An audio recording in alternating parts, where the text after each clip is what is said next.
name is Albert from ADTurbo, and this is my 2003 IS300 all-wheel drive. So the engine is a 2JZ 3.2 liter Honda spec.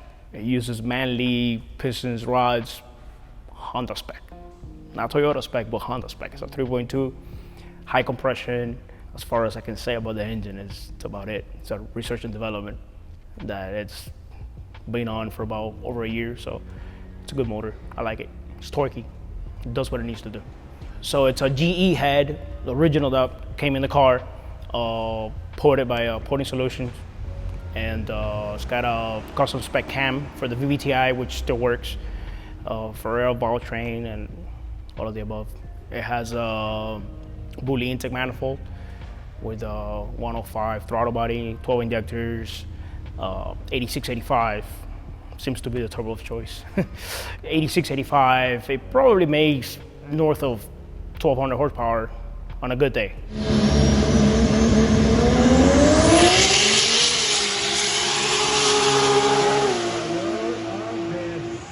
So the car runs on a Haltech Elite 2500, IC7 dash from Haltech. Everything is the whole catalog from Haltech, basically. Car is tuned by me, and once again, it's braked by me. As far as the drivetrain, it has a 480. Since this car was a street car, I needed an overdrive. I needed a converter lockup, automatic, so you can drive the car without, anything else. As far as the similarities with the 240, they all end there. Both of them are all-wheel drive, but that's about it. It uses a different everything, different differential, different transmission, transfer case altogether. It's different. People have been hitting me up with the 240, But yeah, both cars are unique in their own ways. They're different. They're just different. Not a single bolt is shared from one car to the other. Aside from the fact that they're both 2JZ and stuff like that. The obvious. But as far as drivetrain, they're completely apart from each other. For all you guys asking about the Plaid racing and stuff like that, we have run Plaids in the past with the 240. Unprepped, dig race, 8th mile.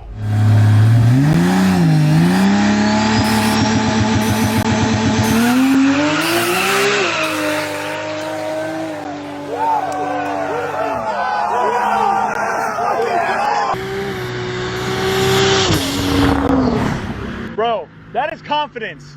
He let off so early. The car does share some parts from Jita, but that's about it.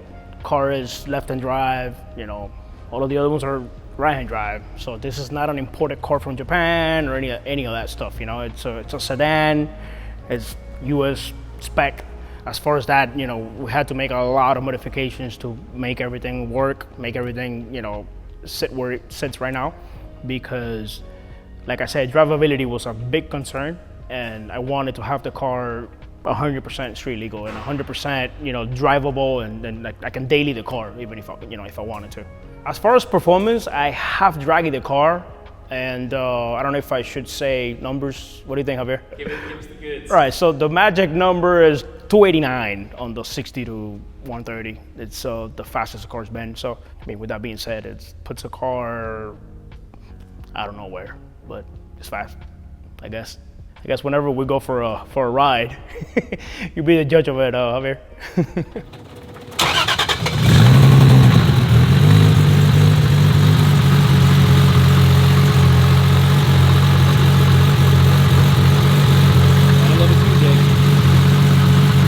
This was a little bit more of a street car, I'd say. Yeah, this was 400% street car. Muffler all the way to the back for the guys that didn't like the muffler coming out of the exhaust coming out of the side of the 240.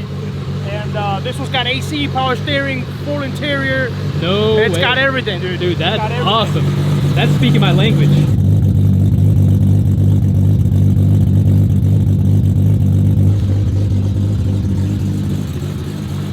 It's a street car, but it's ready for business. That's for sure. Dang, that's nasty. All right, man, you ready to go for a rip? Are you ready to go for a rip? After that 240 ride, Let's do it. I don't know, bro. Let's do it, bro. I'm gonna say we're gonna have to plug the clip for anybody that missed that video because I was not ready for that.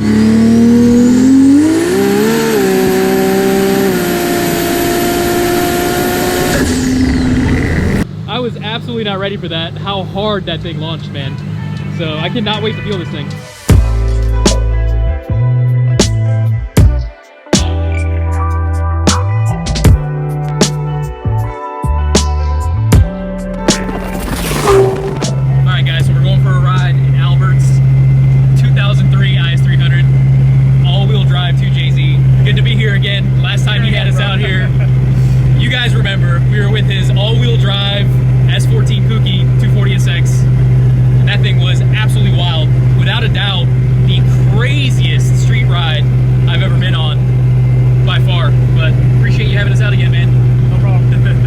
this car is basically the full street version of the all-wheel drive 2J platform because AC, power steering, everything. AC power steering. We got the AC blasted in here. This thing is as street as it gets. So I see you doing something here with you got some buttons here that control the transmission. Yes, I got anti-lock here, I got downshift and upshift on the transmission, so the shifter never moves. That's sick, man. And you got a controller here? Yeah, we got the US shift, works great. And you can see there we're on 4th gear right now, overdrive. So let's see how it works. So go ahead and so you can put that in manual mode.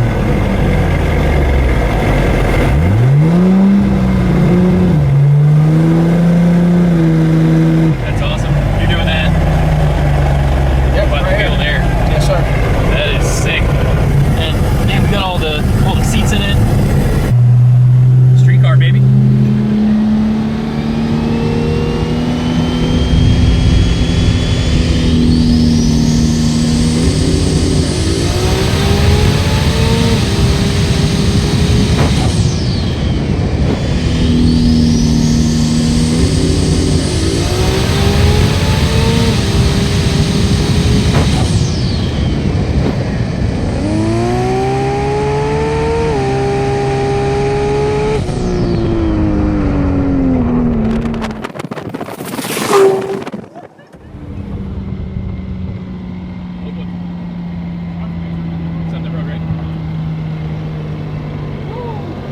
Look at that, look at the inside, on this side.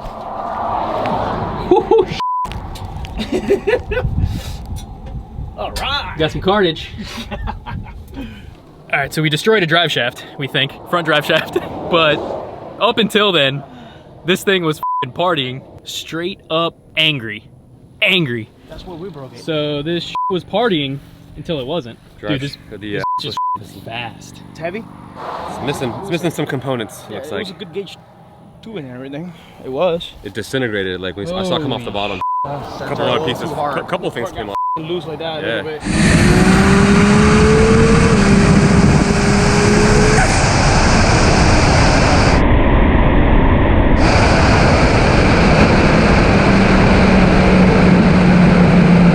Well, bro, the amount of torque that you can feel that the car makes is just insane. What's crazy though is this came off at like the tail end of the pull. Oh yeah, it broke. It broke.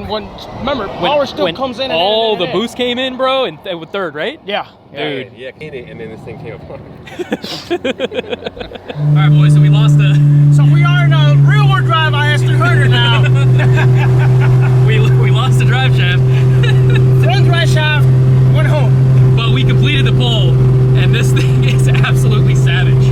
I can just tell with that 3.2, it's making so much more torque than the 240, man. It's also a heavier vehicle. It's not so much boost dependent. Yeah, it's also a heavier vehicle too, you know. So, but dude, this thing rides. This thing rides out, bro. I'm still trying to. My adrenaline's still coming down. Yeah, I need some AC, man. It's out the shifter. That right there, shaft. Shifter rod, it's bent backwards. Carnage. Carnage. It's too much horsepower, man. Nah. I think it's too much sauce. Yep. We got to see how much boost it was hitting, because that pass felt like all the horsepower. Don't tell me it felt faster than the 240, all right? All the horsepower, bro. All the horsepower? It's hard to tell, honestly, at this level. Yeah. It's hard to tell. Cause So your butt dyno, what does your my butt dyno says this like time? that says like 1300, 1250, 1250 probably, at least. All right. My butt dyno says a lot of horsepower. Well, we got the exhaust back here. Yeah, we got the exhaust busted. Jesus. That's for sure. That took a beating. It's nuts, man. So the car is sitting on 4 Belex, thanks to Damien. Car is on front drag radials, rear pro bracket radials from Mickey Thompson, which they work great. It's got 8-inch in the front, it's got 10 in the back, super spec. The car is able to do digs, rolls, anything I want. I can basically, be rear-wheel drive, be forward drive whenever I want, so I can do a burnout and just continue on my way. So that was original, the original plan. As a matter of fact, I started building this car before I started the 240. So the car will sit on the lift, just there, one of those projects that you never end. And 240 came around. Built the 240, like I said on the last video, rear-wheel drive, didn't work.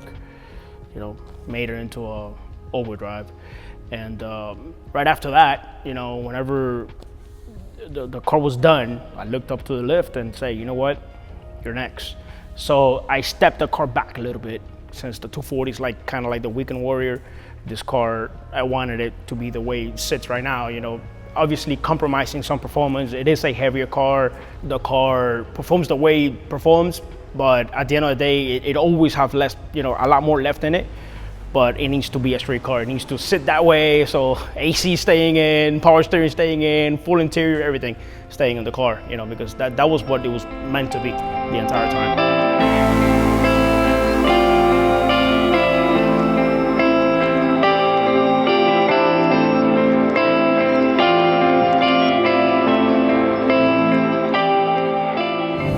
All right, guys, so unfortunately we had to cut this one a little short. We had a little bit of carnage.